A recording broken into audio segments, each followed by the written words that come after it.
이 자리에 서기만 하면은 좀 마음이 떨리고, 또 반면에 또 여러분 얼굴을 뵈면 너무 좋아요.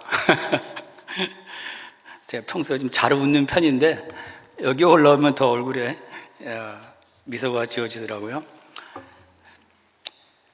삼위일체이신 하나님을 찬양합니다. 또 그리고 우리 안에 오셔서 살고 계신 우리 성령 하나님을 찬양합니다. 제가 오렌지 가나안 교회에서 한 말씀을 6번인가 7번 전한 것 같아요. 근데 생각해 보면 모두 예수님에 대해서 말씀을 전한 것 같습니다. 그래서 오늘은 예수님보다는 성령님에 대해서 짧게나마 말씀을 나누고자 합니다. 근데 시작하기 전에 먼저 경고를 하나 드려야 될 것 같아요.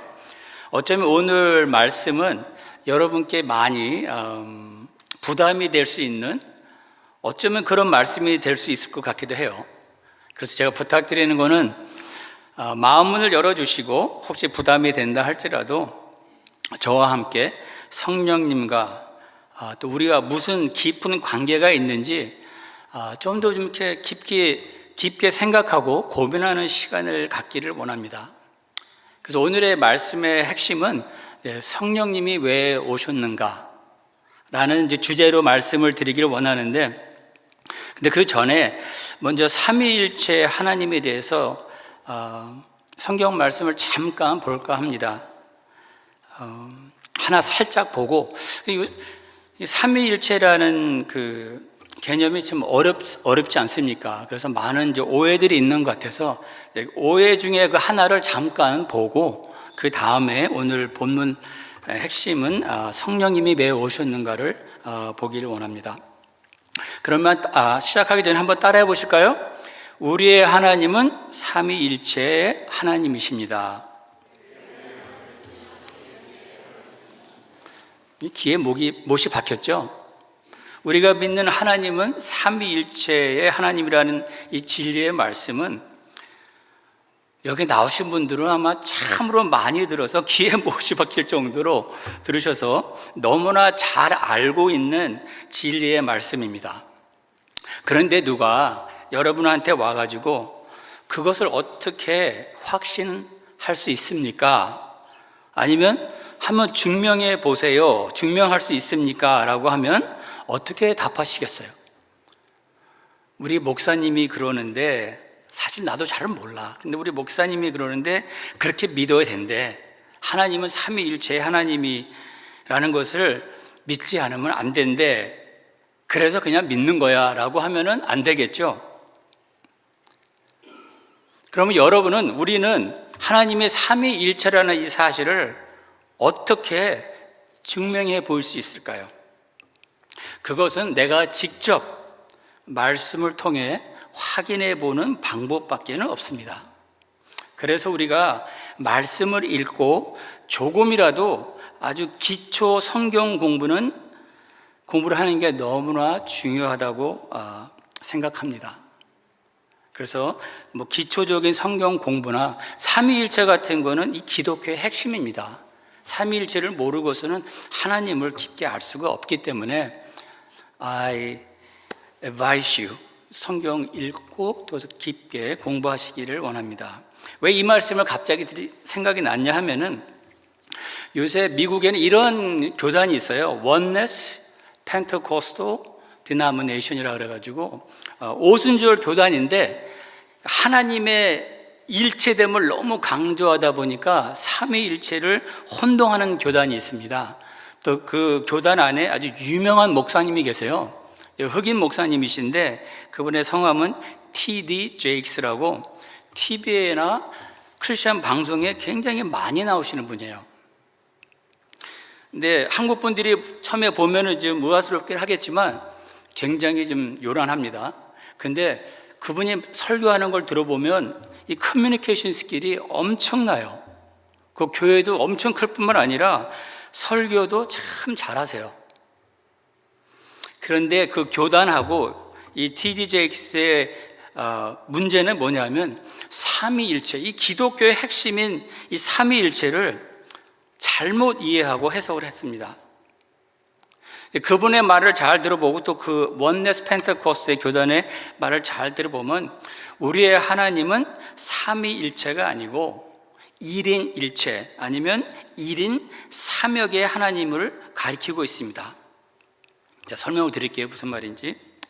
또 그리고 그 슬픈 사실은 뭐냐면 보통 성도들이 성경을 많이 읽지 않고 공부를 많이 하지 않으니까 그 펜테코스트, 그 원네스 펜테코스트 그 교단 또 TDJX 목사님의 교인들은 아니 워낙 설교를 잘하시는 목사님이 그렇게 가르치니까 그런가 봐 하고 그냥 따라갑니다.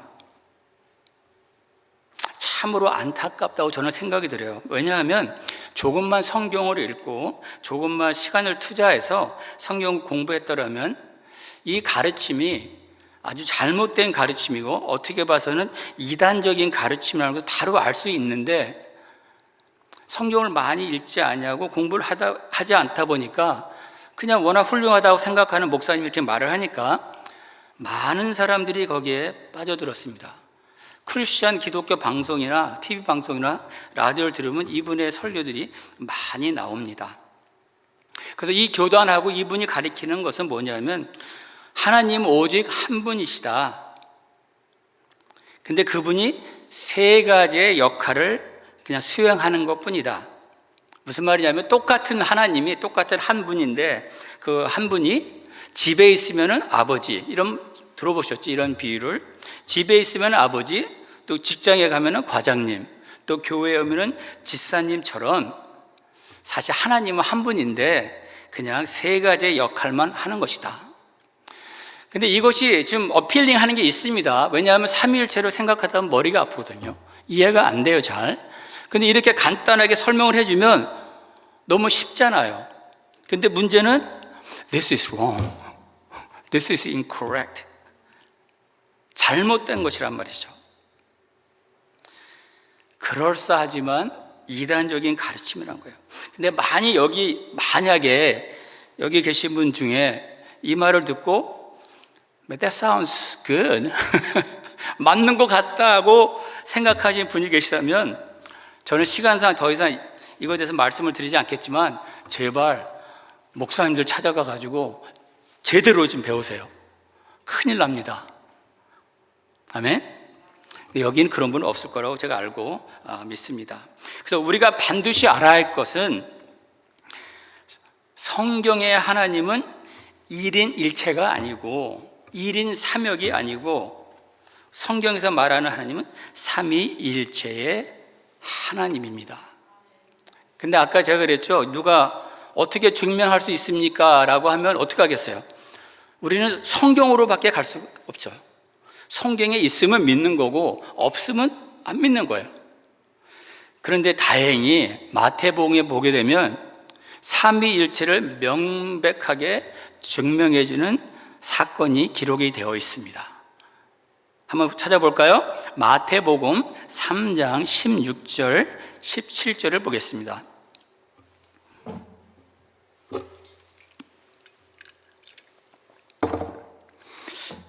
제가 읽어드릴게요.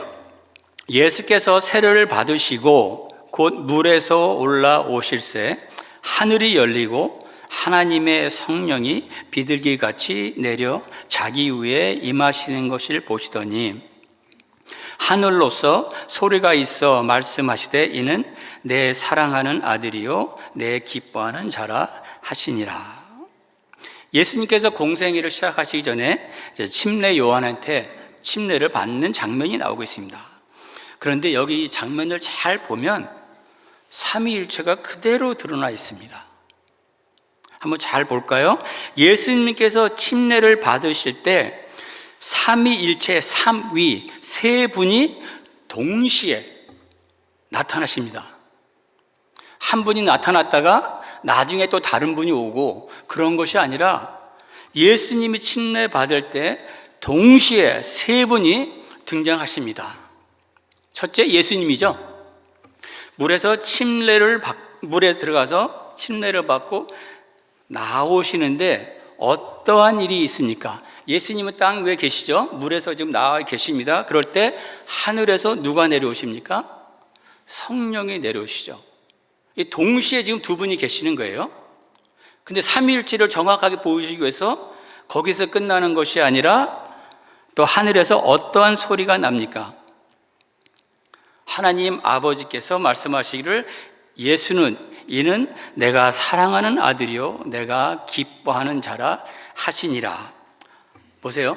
동시에 예수님이 계시고 성령님이 내려오시고 또 동시에 하나님 아버지가 말씀을 하고 계십니다. 바로 이게 성경에서 말하는 삼위일체의 하나님이라는 것입니다.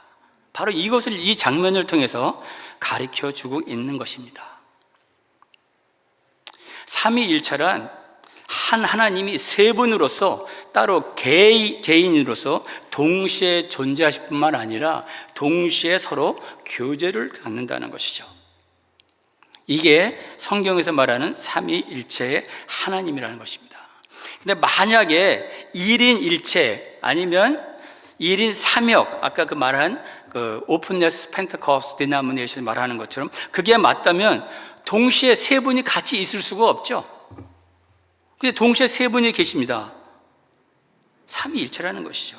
1인 3역은 말이 되지 않습니다. 모르죠. 혹시 또 어떤 초능력자가 나와가지고 예수님처럼 물에 싹 들어갔다가 나오면서 초능력자니까 빛의 속도로 하늘에 팍 올라가요. 사람들이 눈 깜빡하기도 전에 싹 올라가서 하나님 아버지인 것처럼 자기 자신을 향해서 이는 내가 사랑하는 내 아들이니라. 또 빛의 속도로 싹 가가지고 성령의 모습으로 싹 내려오. 그런 초능력자는 없겠지만 만약에 그렇다 하면은 어떤 정신분열증을 앓고 있는 초능력자가 사기를 치는 사기극이 아니겠습니까? 그러나 여기에 분명히 말씀하고 있습니다. 우리가 믿는 하나님은 삼위일체의 하나님이시라고 말씀하고 있습니다. 이해가 되신 걸로 믿고 그냥 지나갈게요. 오늘 핵심은 이제 성령에 대해서 하고 싶었는데 갑자기 이게 잠깐만 마음에 떠올라서 잠깐 말씀을 나눴습니다. 여러분 이런 말씀을 많이 들어보시죠? 우리가 사는 지금 신약 시대는 누구의 시대라고 말을 하죠? 성령의 시대라는 말을 우리가 자주 듣습니다. 맞습니다. 예수님이 승천한 이후 지금은 성령께서 역사하시는 성령의 시대입니다. 그러니까 성경을 이제 큰 그림으로 보면 이렇게 또 말할 수 있을 것 같아요. 구약은 하나님 아버지께서 아들 예수가 오실 것을 준비하는 시대라고 말할 수 있을 것 같고, 또 구약이 끝나고 신약이 시작하기 전에 2000년 전에는 예수님이 오셔서 구원의 사역을 역사하는 시대라고 말할 수 있을 거고요. 예수님께서 부활하시고 승천한 그 신약 지금 시대는 성령이 역사하시는 시대라고 말할 수 있을 것입니다. 그러면 성령님의 시대라고 말을 할 때에 그게 무슨 뜻을 포함하고 있을까요? 도대체 무슨 말일까요? 성령의 시대다. 말은 멋있는 것 같은데 구체적으로 성령의 시대가 무엇일까요?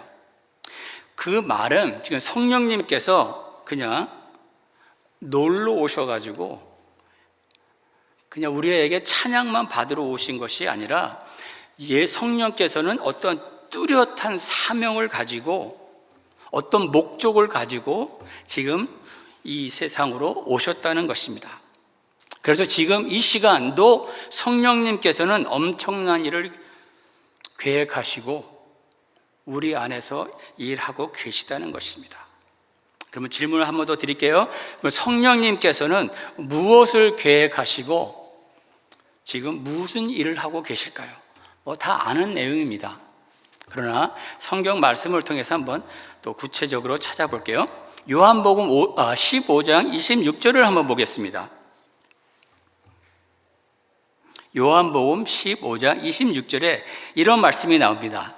내가 아버지께로부터 너에게 보낼 보혜사 곧 아버지께로부터 나오시는 진리의 성령이 오실 때에 그가 나를 증언하실 것이요. 다르게 말하면 예수님께서 말씀하시는 거죠. 성령님이 오시면 나를 증언할 것이요. 무슨 말이에요? 성령님이 오시면 예수님을 증언하실 것이요. 이 구절을 자세히 보면 성령님께서 왜 오셨으며 또 무슨 일을 이 시대에 하고 계신지 잘 알 수가 있습니다. 진리의 성령이 오실 때에 그가 나를 예수를 증언하실 것이요. 증언이라는 단어의 뜻을 한번 제가 찾아봤어요. 영어로 보면 testify. 근데 한국말로 증언, 이 말은 법정에서 어떤 사건의 목격자가 자기가 본 것을 사실 그대로 진술하는 것을 말하는 거예요. 증언, 본 사실을 그대로 얘기한다는 것이죠. 그러면 성령께서 오셨는데 무엇을 진술하러 오셨을까요? 다르게 물어보면 성령님은 무엇을 받기에, 무엇을 진술하러, 증언하러 오셨나요?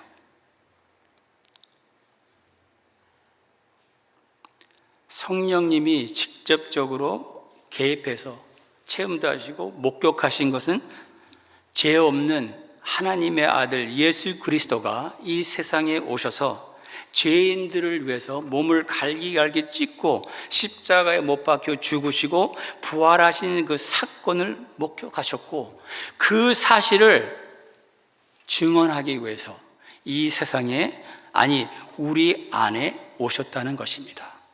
물론 성령님이 오신 목적은 많습니다. 딱 하나라고 말할 수는 없지만 성령님께서 오신 제1순위, 그분이 하시기를 가장 원하는 1순위는 이 죄 없이 돌아가시고 부활하신 예수님을 증언, 다른 말로 전도, 다른 말로 선포하기 위해서 오셨다는 것입니다. 성령님께서 왜 오셨습니까? 예수님을 선포하기 위해서. 그게 1순위예요. 성령님한테는. 하나님한테는 이 세상에 온 목적 priority number one. 다른 것도 많지만 제일 하나님께서, 성령님께서 중요하게 생각하는 것은 예수가 우리를 위해서 죽으시고 부활하셨다는 그 사실을 이 세상에 증언하는 것입니다. 그런데 27절에 또 이런 말씀이 나옵니다. 이 말씀이 없었으면, 27절이 없었으면 부담 없이 저도 잘 살았을 것 같아요. 근데 하나님께서 이 말씀을 하셨습니다. 너희도 27절에 보니까 처음부터 나와 함께 있었으므로 증언하리라. 너희는 그때 제자뿐만 아니라 우리 모두를 가리키고 있는 것이죠. 예수를 믿는 모든 자들은 성령님과 함께 예수를 선포, 증언, 전도해야 된다는 것입니다. 우리로 보고 전도하라고 명령을 하시는 것입니다. 예수 믿는 모든 사람에게 성령님이 내주하시는 것은, 그 핵심적인 이유는 우리와 더불어 우리의 입술을 통해, 우리 입을 통해서 십자가에서 죽고 부활하신 예수님을 지옥불로 향하고 있는 사람들에게 전파하라고 보내신 것입니다. 성령님은 이 일을 위해서 오셨습니다. 성령님이 가장 소원하시고 가장 하고 싶은 일은 바로 이거예요.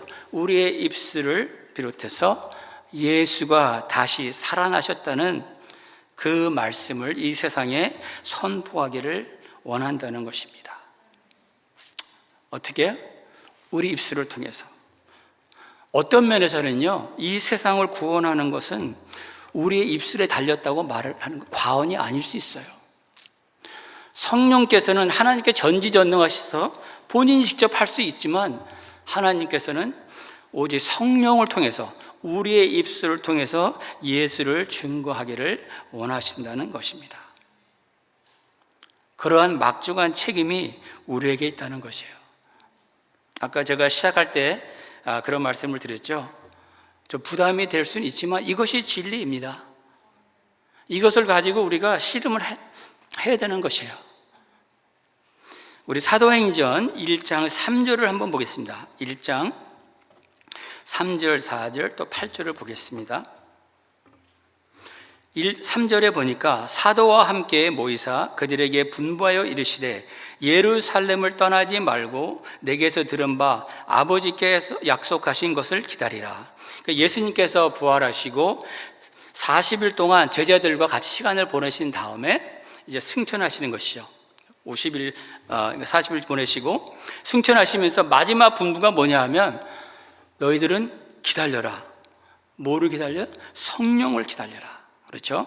4절에 보니까 요한은 물로 세례를 베풀었으나 너희는 몇 날이 못되어 성령으로 세례를 받으리라 하셨느니라. 이 8절이 핵심입니다. 오직 성령이 너희에게 임하시면, 이 말은 뭡니까? 오직 성령이 너희 안으로 들어오면, 예수를 믿는 자 안에는 성령께서 내주하고 계십니다. 예수 믿는 사람들은 모두 성령을 받았다는 것이죠. 그래서 오직 성령이 너희 안에 들어오시면, 내주하시면, 쉽게 말해서 성령을 네가 받았으면, 예수를 믿고 성령을 받았으면 너희가 권능을 받고 예루살렘과 온 유대와 사마리아 땅 끝까지 이르러 또 똑같은 단어가 나오죠. 증인이 되리라 하시니라. 너희들은 기다려라. 그냥 혼자 나가서 뭐 하지 마. 언제까지? 성령이 오실 때까지. 성령이 오시면 너와 더불어 내가 몸을 찢고 죽었고 다시 부활했다는 사실을 전파하러 오신다. 그때까지 기다리라고 말씀하시는 것입니다.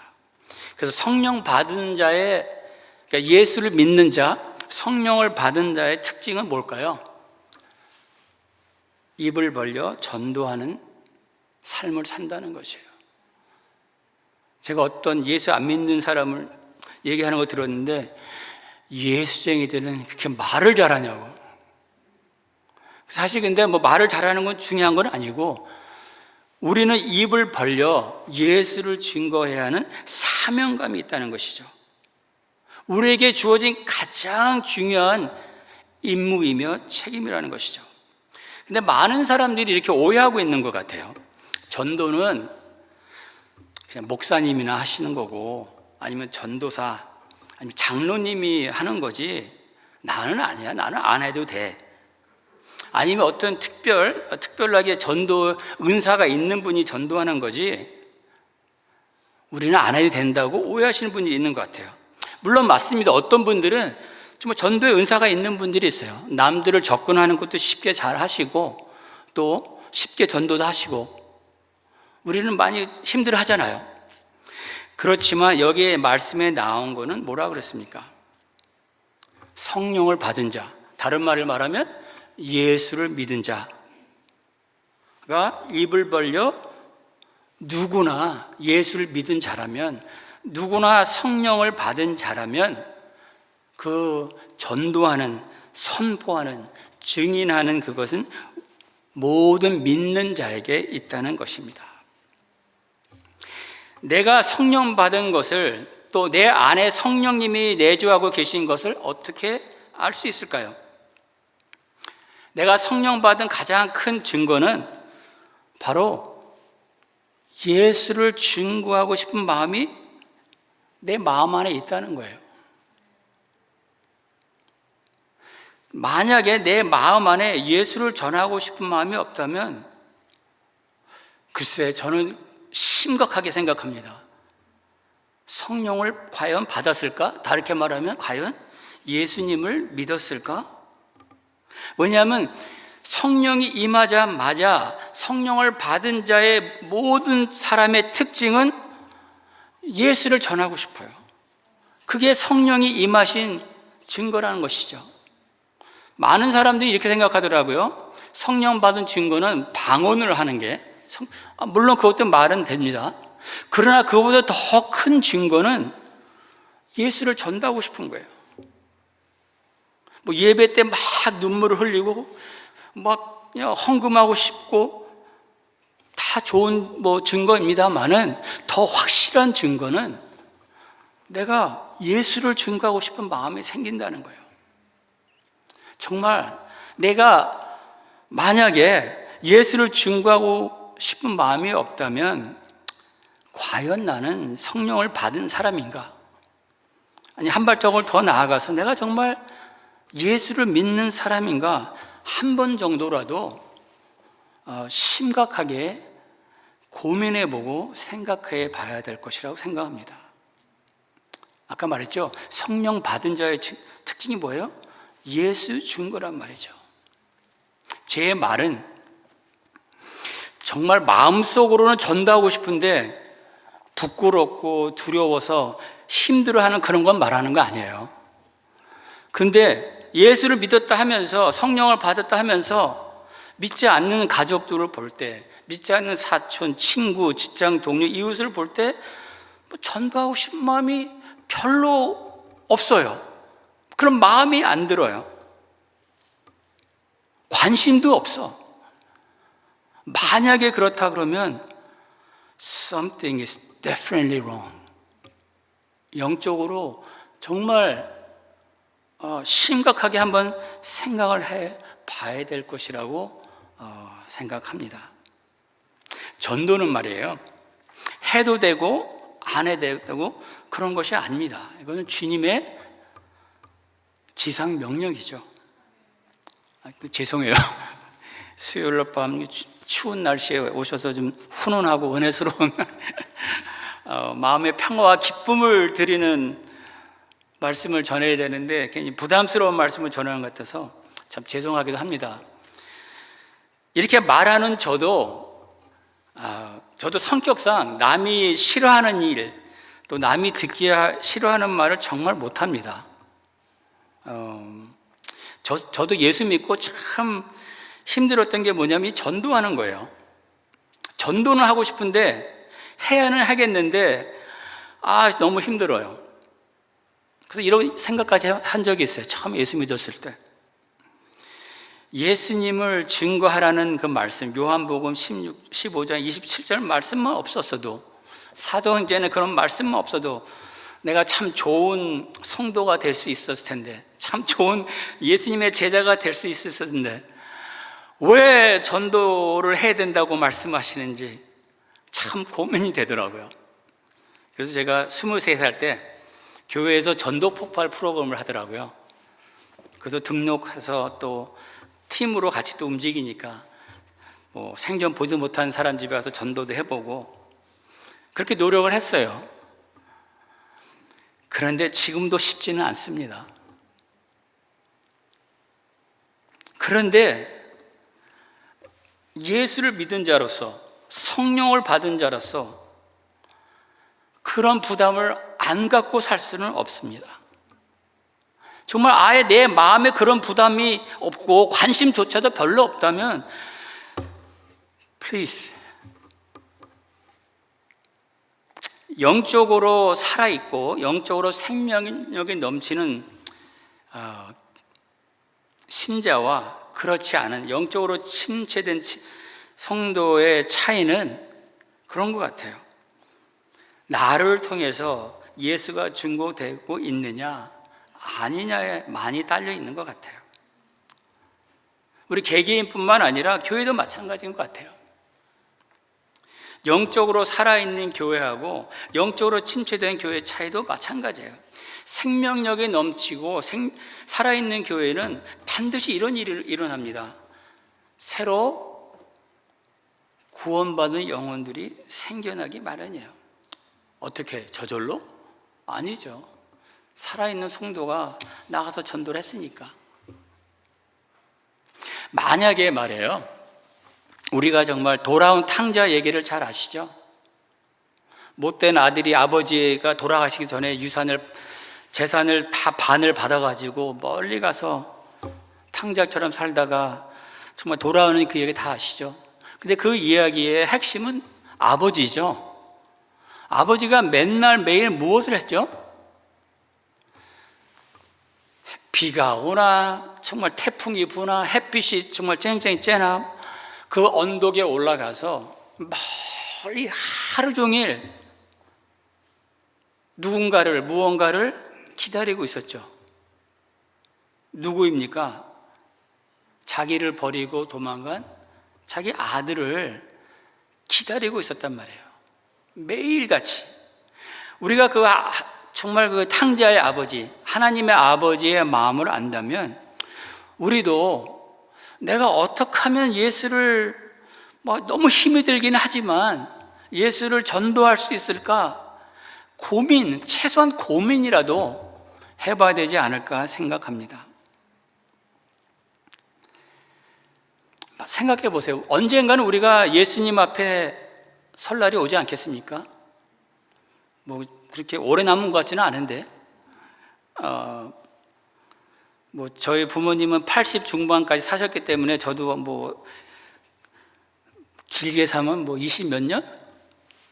하나님을 볼 것 같은데, 그 앞에 섰을 때 내가 정말 평생 한 번도 입을 벌려서 나를 위해서 몸을 찢으신 예수님의 십자가를 전도해 본 적이 없다면, 단 한 명도, 단 한 영혼도 지옥불에 가는 것을 구원해 보지 못했다면 참 우리의 인생은 참 아쉽지 않을까 생각합니다.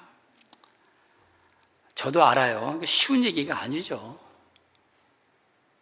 그렇지만 우리는 하나님의 아버지의 마음을 헤아리고 성령님이 왜 오신가를 생각해 보면은 우리의 자신을 다시 한번 점검할 때가 됐다고 생각이 듭니다. 성령님은 왜 오셨죠?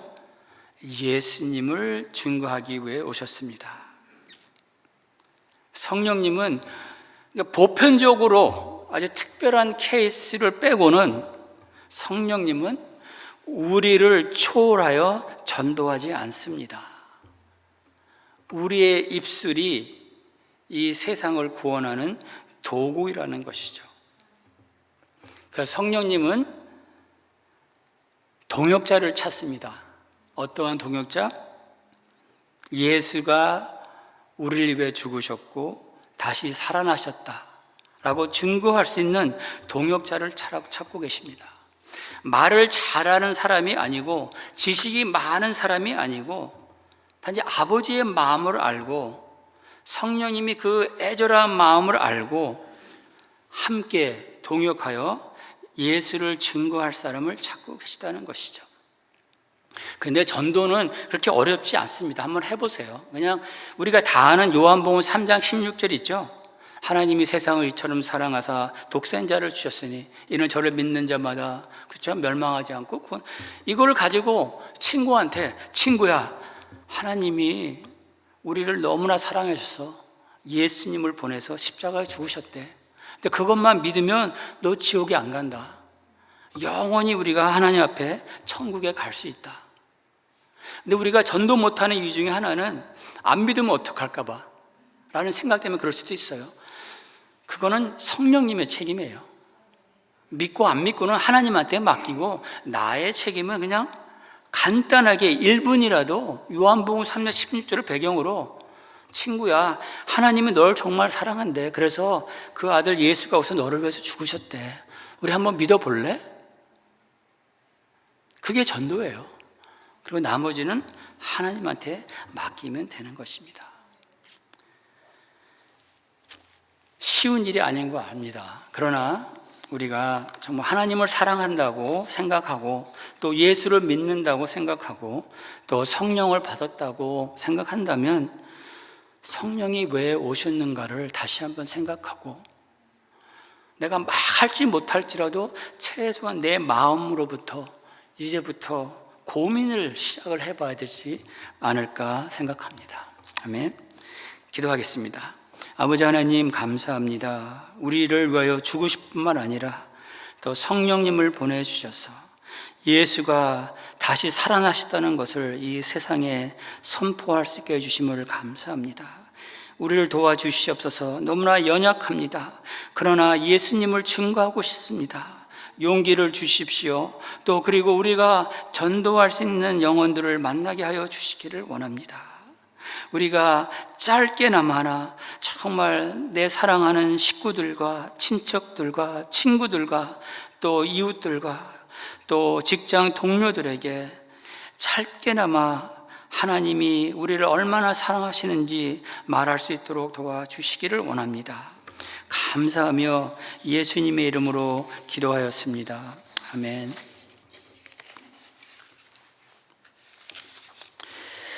이제는 우리 주 예수 그리스도의 은혜와 아버지의 한량없는 사랑하심과 성령님의 감동 감화 역사하심이 예수님을 증거하기로 마음먹은 모든 자들 위해 영원히 함께 하실지어다. 아멘.